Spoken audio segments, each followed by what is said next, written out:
Dear student, আমি তোমাদেরকে class 2 বিশেষ করে ক্লাসিফিকেশন নিয়ে আলোচনা করব।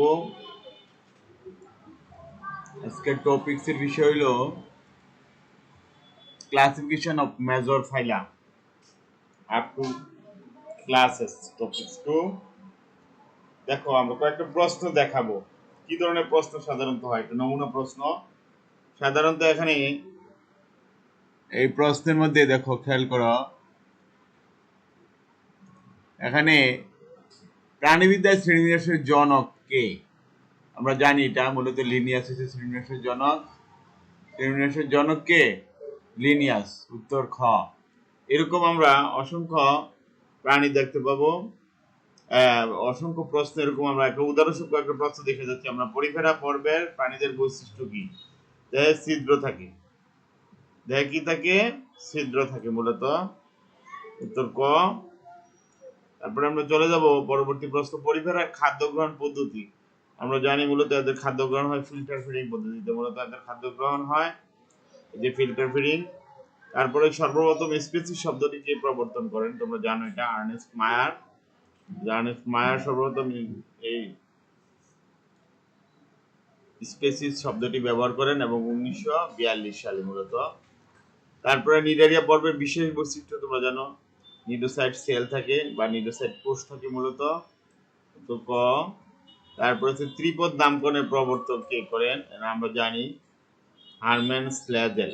উনি মূলত পাখি বিজ্ঞানী। 1884 সালে মূলত ইউরোপিয়ান পাখিদের নিয়ে দেখছেন যে ইউরোপিয়ান পাখি, কিছু কিছু পাখি নীল নদ অঞ্চলে থাকে এবং সেই পাখিগুলো একটা উপপ্রজাতি নাম দেন এবং তখন থেকে মূলত ত্রিপদ নামকরণ প্রবর্তন শুরু হয়।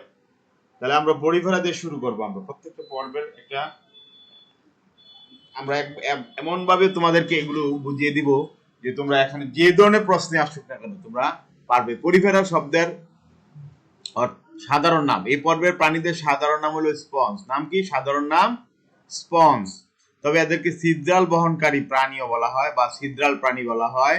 এদের দেহে অসংখ্য ছিদ্র থাকে এবং এই ছিদ্রগুলোর নাম হচ্ছে অস্টিয়া।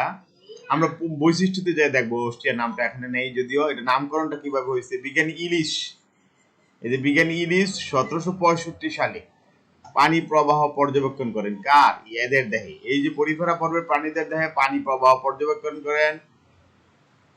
পরে লিনিয়াস, ল্যামার্ক এবং কুবেয়ার তারা এদেরকে জুফাইটা দলভুক্ত করেন। রবার্ট গ্র্যান্ড পরিফেরা পর্বের নামকরণ করেন। তাহলে পরিফেরা পর্বের নামকরণটা কে করে? Robert grand. তাহলে পরিফেরা পর্বের নামটা আমরা খেয়াল রাখবো। তো পরিফেরা পর্বের নামটা করে রবার্ট গ্র্যান্ড।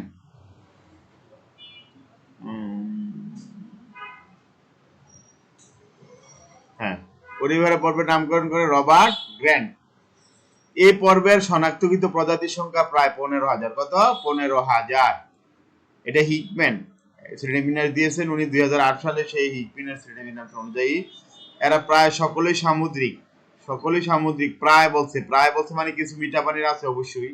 কেবলমাত্র স্পঞ্জিলি গোত্রের এই যে একটা গোত্র মিঠা পানির। তাহলে মিঠা পানি আমরা যদি বলি পরিফেরা পর্বের মিঠা পানির গোত্র কোনটি, তাহলে আমাদের উত্তর হবে স্পঞ্জিলডি। এই পর্বের প্রাণীদের অধিকাংশ প্রধান খাদ্য ব্যাকটেরিয়া। তাহলে প্রধান খাদ্য কি? ব্যাকটেরিয়া। কিছু সংখ্যক পানিতে বাষ্পমান ক্ষুদ্র পুষ্টিকণা গ্রহণ করে। এদের কিছু সংখ্যক প্রাণী শালক সংশ্লেষী অণুজীবদের দেহাভ্যন্তরে এন্ডোসিম্বায়ন অর্থাৎ এন্ডোসিম্বায়ন হিসেবে থাকে। এরা কিভাবে থাকে? এন্ডোসিম্বায়ন হিসেবে থাকে, বাস করে। শীত প্রধান এলাকায় সমুদ্রের স্পঞ্জরা মাত্র কয়েক বছর বাঁচে, কিন্তু গ্রীষ্মমন্ডলীয় অঞ্চলে কিছু স্পঞ্জ প্রায় 200 বছর পর্যন্ত বাঁচে। তাহলে গ্রীষ্মমন্ডলীয় অঞ্চলের স্পঞ্জরা কত? 200 বছর পর্যন্ত বাঁচে। তাহলে আমরা যদি এইভাবে আমরা যদি ধরে পড়ি, আমার ধারণা তোমাদের একটা রেজাল্ট ভালো একটা আসবে এবং তোমাদের এই শ্রেণীবিন্যাসের অধ্যায় থেকে কোনো প্রশ্ন বাদ যাবে না। আমরা এর পর্বের বৈশিষ্ট্যগুলো দেখি। এরা কোষীয় মাত্রায় বহুকোষীয় একক অর্থাৎ এবং উপনিবেশ স্থির, অর্থাৎ এদেরকে কলোনিয়াল বলা হয়। এদের আছে কলোনিয়াল প্রাণী। এই যে দেখো এদের দেহতলে অস্টিয়া, অস্টিয়া নামক অসংখ্য ছিদ্র থাকে। এই যে অস্টিয়া কথাটা মাথায় রাখতে হবে, অস্টিয়া নামক অসংখ্য ছিদ্র থাকে। আর এদের দেহে বিশেষ নালীতন্ত্র থাকে, ক্যানেল সিস্টেম।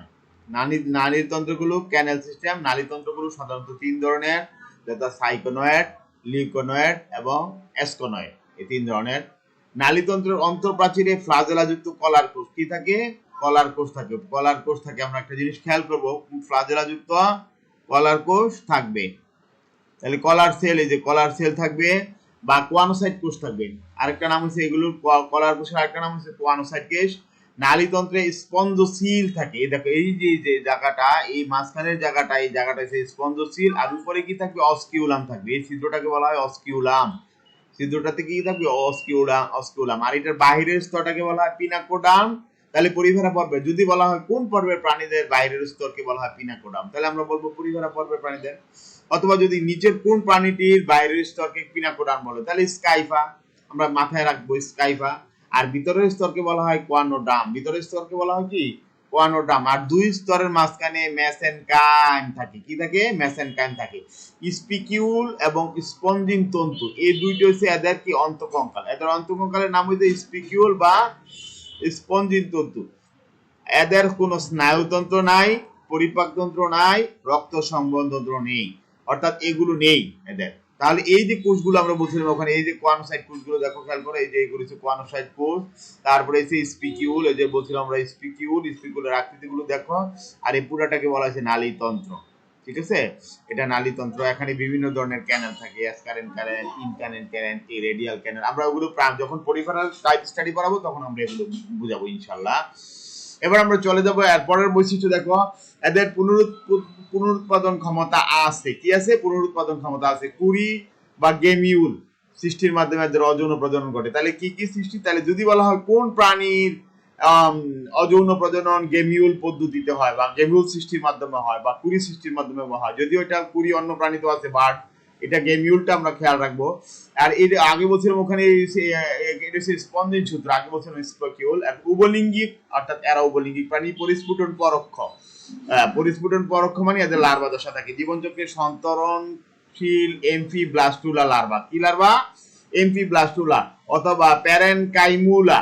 এই লার্ভাগুলোর নাম কিন্তু মাথায় রাখতে হবে তোমাদের। তাহলে এমফিব্লাস্টুলা পরিফেরা পর্বের প্রাণীদের থাকে, প্যারেনকাইমুলা পরিফেরা পর্বের প্রাণীদের থাকে। আর এদের উদাহরণ দেখো, শ্বেতস্পন্দী, ক্ল্যাথ্রিনা, ক্ল্যাথ্রাস, তারপরে স্পঞ্জিলা, ফ্রাজিলিস, এটা মিঠা পানির স্পঞ্জ। তাহলে মিঠা পানির স্পঞ্জের উদাহরণ আসতে পারে পরীক্ষা। মৃত আঙ্গুলের মতো দেখা যায়। দেখো এই যে মৃত আঙ্গুলের মতো যখন দেখা যায়, এটার নাম হচ্ছে চ্যালিনা। এই যে চ্যালিনা একুলেটা, একুলেটা, চ্যালিনা একুলেটা। এই যে এটা হচ্ছে চ্যালিনা একুলেটা, আমরা মাথায় রাখতে হবে। এটা হচ্ছে স্কাইফা, এটা হচ্ছে ইউস্পঞ্জিয়া, এটা হচ্ছে ম্যাক্রোকয়না। আর এটা তো ক্ল্যাথ্রিনা, এটা হচ্ছে স্পঞ্জিলা, এটা হচ্ছে মিঠা পানির স্পঞ্জ। এই স্পঞ্জিলাটা মাথায় রাখবা, এটা হচ্ছে মিঠা পানির স্পঞ্জ। তাহলে স্কাইফা জেলাটিনোসাম, এটা একটা জেলাটিনোসাম আছে। এটা যে স্কাইফা জেলাটিনোসাম সিলিয়া যুক্ত স্পঞ্জ মূলত। ইউস্পঞ্জিয়া অফিসিনালিয়াস বাত স্পঞ্জ।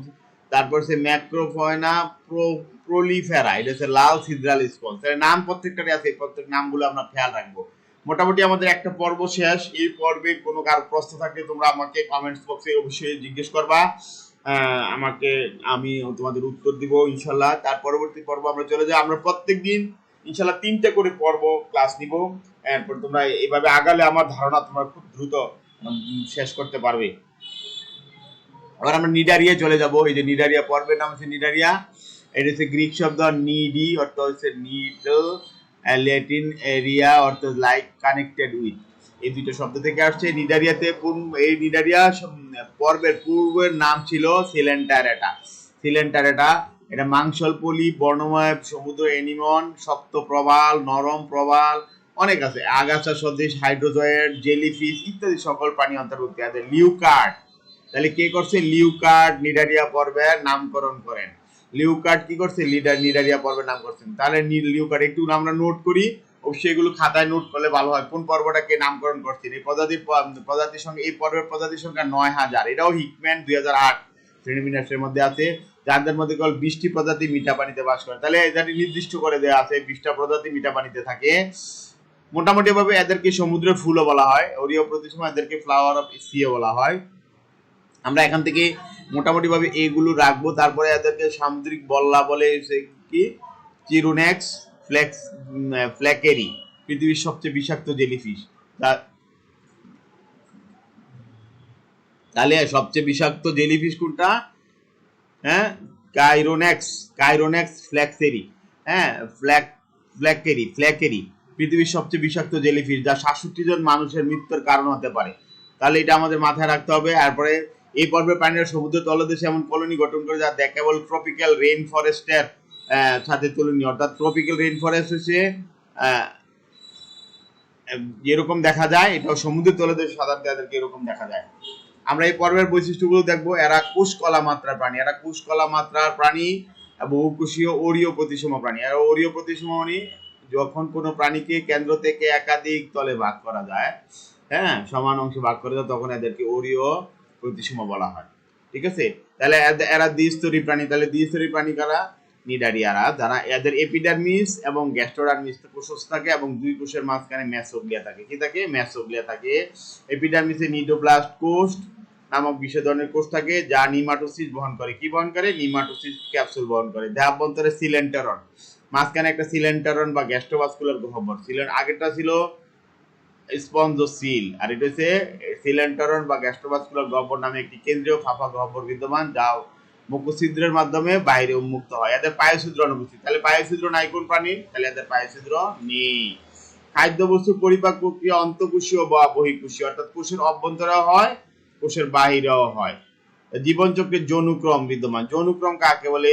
এই যৌনুক্রম হচ্ছে যখন কোনো প্রাণীর জীবনচক্রে হ্যাপ্লয়েড দশার পর ডিপ্লয়েড দশার পর্যায়ক্রমিক আবর্তন ঘটে, তখন সেই ধরনের জীবনচক্রকে যৌনুক্রম বলা হয়। অল্টারনেশন অফ জেনারেশন বা মেটাজেনেসিস। আবার মেটাজেনেসিস হয় যদি শুধু দুটো ডিপ্লয়েড দশা থাকে, তখন তাকে মেটাজেনেসিস বলে। এবং প্লানুলা লার্ভা দশা পাওয়া যায়। কি পাওয়া যায়? প্লানুলা লার্ভা। আমরা খেয়াল করব জীবনচক্রে স্থির পলিপ দশা। পলিপ দশাটা হচ্ছে স্থির, অথবা মুক্তজীবী মেডুসা, উভয় বা অথবা উভয়টাই থাকে। কোনো কোনো ক্ষেত্রে বহুরূপতা মানে পলিমরফিজম দেখা যায়। তাহলে নিডারিয়া পর্বের প্রাণীদের ক্ষেত্রে পলিমরফিজম দেখা যায়। এটা খুব ইম্পর্টেন্ট জিনিস। কোন পর্বের প্রাণীদের পলিমরফিজম দেখা যায়? এরা জলচর, অধিকাংশ সামুদ্রিক কিছু মিঠাপানির প্রাণী বাস করে, উপনিবেশিক বা কলোনিয়াল বা অনেকে কোরাল গঠন করে, যেমন হাইডা, বালগারিস, তারপরে অরেলিয়া, অরিটা, জেলিফিশ, ম্যাট্রেডিয়াম, স্নেলি, সামুদ্রিক এনিমন, তারপর হচ্ছে ফাইসালিস, পর্তুগিজ যুদ্ধ মানব, পরপিটা, নীল বুতাম বা জেলিফিশ, আর হচ্ছে প্যান্নাটুলা, ফসফোরেয়া, সামুদ্রিক কলম। এই যে এখানে আছে কিন্তু সব প্যান্নাটুলা, সবগুলোর নাম এখানে যে আছে: অরেলিয়া, ম্যাট্রেডিয়াম, ফাইসালিয়া, পরপিটা, তারপরে হচ্ছে ম্যান্ড্রিনা। ঠিক আছে, এইগুলো আছে ম্যান্ড্রিনা, ব্রেইন কোরাল যেটাকে বলে ম্যান্ড্রিনা, ম্যান্ড্রিটিস ইত্যাদি। এ হলো আমাদের মোটামুটি ভাবে পরিফেরা পর্ব। আরে নিডারিয়া পর্ব শেষ। নিডারিয়া পর্ব পর আমরা চলে যাব প্লাটিহেলমিনথিস পর্ব। প্লাটিহেলমিনথিস পর্ব, প্লাটি শব্দের অর্থ চ্যাপ্টা। ঠিক আছে, এরা সিলমবিহীন প্রাণী। এরা কি? এসিলোমেট। ইংরেজিতে বলা হয় এসিলোমেট, বাংলায় বলা হয় সিলমবিহীন প্রাণী। এদের দেহ চ্যাপ্টা, পাতা বা ফিতার মতো। এই জিনিসটা খুব ইম্পর্টেন্ট জিনিস, পাতা বা ফিতার মতো। এই জন্য এদেরকে চ্যাপ্টা কৃমি, হ্যাঁ, বা ফিতা কৃমি বলা হয়। রিবন ওয়ার্ম বা ফ্ল্যাট ওয়ার্ম বলা হয়। গগেনবার 1859 সালে সর্বপ্রথম প্লাটিহেলমিনথিস পর্বের নামকরণ করেন। মুক্তজীবী চ্যাপ্টা কীট, পরজীবী ফ্লুক, ফিতাকৃমি ইত্যাদি সকল প্রাণী এই পর্বে প্রজাতির সংখ্যা প্রায় 29,500। এটা হিকম্যান 2008। পরজীবী ফিতাকৃমি ও ফ্লুক মানুষ ও গবাদি পশুর দেহে বেশ কয়েকটি রোগ সৃষ্টি করে। তারপরে হচ্ছে যে এদেরকে গ্রীষ্মমন্ডলীয় দেওয়ার সময় মানুষের সিস্টোসোমাসিস বা শামুক জ্বর সৃষ্টি করে ম্যালেরিয়া রোগের উপর সৃষ্টি করে, যা ম্যালেরিয়া রোগের পরের গুরুত্বপূর্ণ দশা। ঠিক আছে, আমরা দেখব। তারপরে বৈশিষ্ট্য দেখো আমাদের এদের বৈশিষ্ট্য: এরা দ্বিপার্শ্বীয় প্রতিসম, কলা অঙ্গমাত্রার প্রথম ত্রিস্তরী প্রাণী, পৃষ্ঠীয় অঙ্কীয় চ্যাপ্টা, দেহ নরম সিলিয়া যুক্ত অথবা কিউটিকল যুক্ত। এগুলো বেশি ইম্পর্টেন্ট না। বাহ্যিক চোষক অথবা হুক থাকে। কিছু প্রাণীতে প্রোগ্লোটিড থাকে। যে প্রোগ্লোটিড জিনিসটা খুব ইম্পর্টেন্ট, প্রোগ্লোটিড থাকে। এটা খণ্ডক আর কি, মূলত এদের খণ্ডগুলোকে প্রোগ্লোটিড। পৌষ্টিকতন্ত্র, পায়ুতন্ত্র হচ্ছে এদের দেখে কি থাকে, এটা দেখবা শিখা কোষ থাকে। এই যে ইম্পর্টেন্ট জিনিস, ফ্ল্যাম সেল বা সমৃদ্ধ প্রোটোন অ্যাফ্রেডিয়া থাকে। এদের সংবহনতন্ত্র শ্বসনতন্ত্র অনুপস্থিত, রক্ত সংবহনতন্ত্র এবং শ্বসনতন্ত্র অনুপস্থিত। সাধারণত অনুদৈর্ঘ্য স্নায়ুরজ্জু দিয়ে স্নায়ু গঠিত। যৌন প্রজনন হচ্ছে যৌন প্রকৃতির, উভলিঙ্গিক, নিষেক, আভ্যন্তরীণ, পরিস্ফুটন, প্রত্যক্ষ বা পরোক্ষ। অর্থাৎ যাদের প্রত্যক্ষ আছে, পরোক্ষ আছে। পরোক্ষ যদি হয় তখন হচ্ছে লার্ভা দশা থাকবে। এই যে লার্ভা দশা থাকে, এই যে সিস্টি সার্কাস, অনেকগুলো লার্ভা আছে, রেডিয়া, সার্কারিয়া, স্পোরোসিস, সিস্টি সার্কাস, মেটাসার্কেরা ইত্যাদি। মূলত এই দেখে এটা হচ্ছে প্রোগ্রিডের একটা খণ্ড। আর এদের চোষক থাকবে, এই যে চোষকগুলো দেখো খেয়াল করো। তারপরে এদের স্কোলেক্স থাকে, এই অংশটাকে স্কোলেক্স বলা হয়, মূল অংশটাকে স্কোলেক্স বলা হয়। আর এটা হচ্ছে শিখা কোষ, যার মাধ্যমে এদের রেচন কাজ সম্পন্ন করে। এদের এসিলোমেট বলা হয়, আর অর্থাৎ এদের কোনো দেহ গহ্বর মেসেনকাইমে পূর্ণ থাকে, এই জন্য এটা এসিলোমেট প্রাণী। এ হলো মোটামুটি আমাদের প্লাটিহেলমিনথেসের কিছু উদাহরণ এখানে আমরা দেখবো। ডাইজেনিয়া, ডুজেসিয়া, ট্রিগিনা, মুক্তিজীবী চ্যাপ্টার কৃমি, ফেসিওলা, হ্যাপাটিকা, যকৃৎ কৃমি, পলিস্টোমা,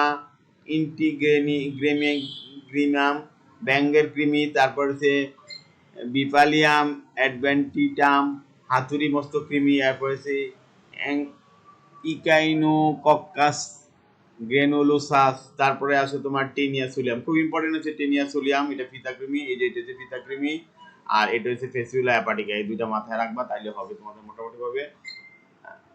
ধন্যবাদ সবাইকে, সবাই ভালো থাকবে, আল্লাহ হাফেজ। সবাই আমার চ্যানেলটা সাবস্ক্রাইব করবে।